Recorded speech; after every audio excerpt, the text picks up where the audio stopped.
I'm Jeff Lane, and welcome to Lane Motor Museum.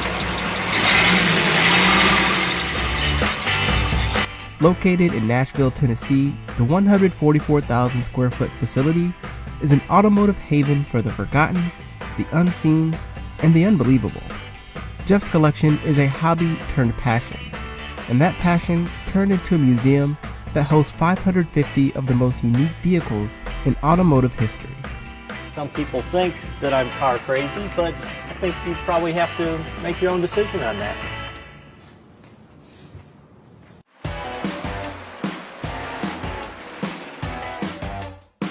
So propeller-powered cars are one of my favorite type of cars, and this is probably one of my favorite propeller-powered cars. 1919 Layat. It was built in France by a guy named Marcel Layat that actually built about 25 propeller-powered cars from 1919 to 1926. Very sophisticated, very well engineered, very unique. But then we have kind of the other end of the spectrum of propeller-powered cars where somebody really just took a regular car chassis, turned it around 180 degrees, put a body on it, put a propeller on it, and made their own one-off propeller-powered car. This is a 1932 Helicron, one of a kind, also built in France. So to keep up the collection takes a lot of hard work by a lot of people. Sometimes when I'm driving, the cars do stop or die, and that's why I try to always carry my cell phone with me, but I don't remember all the time, but yep, it happens. A third of the vehicles still drive. A team of 3 restoration technicians restore new additions to the collection and fix major issues that arise with older cars. A separate team of 2 is responsible for exercising the cars. The ones that still run are taken out for a drive at least twice a year. Jeff is more than a collector. He's become a walking encyclopedia for the cars, preserving the integrity of their stories and sharing them with anyone who will listen. This is a 1946 Davis. Gary Davis was a used car salesman that after World War II, he got a bunch of money. He actually built 14 cars. He had a plant started.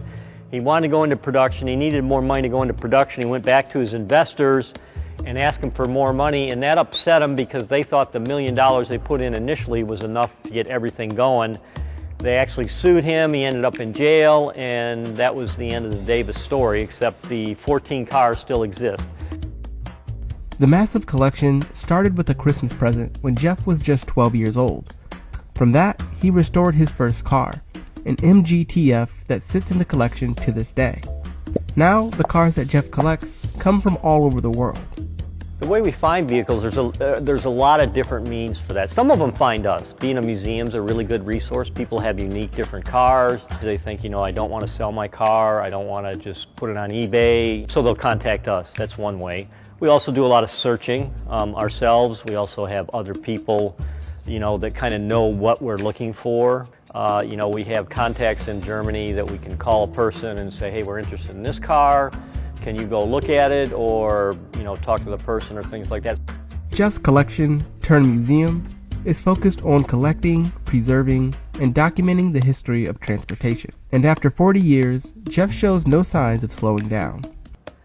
I suspect I'll stop collecting when I die, probably, because people ask me sometimes, and they'll say, well, you have 550 cars, there must not be anything left out there, but there's really still a lot of different cars left out there. I mean, there's always more to find and collect and preserve.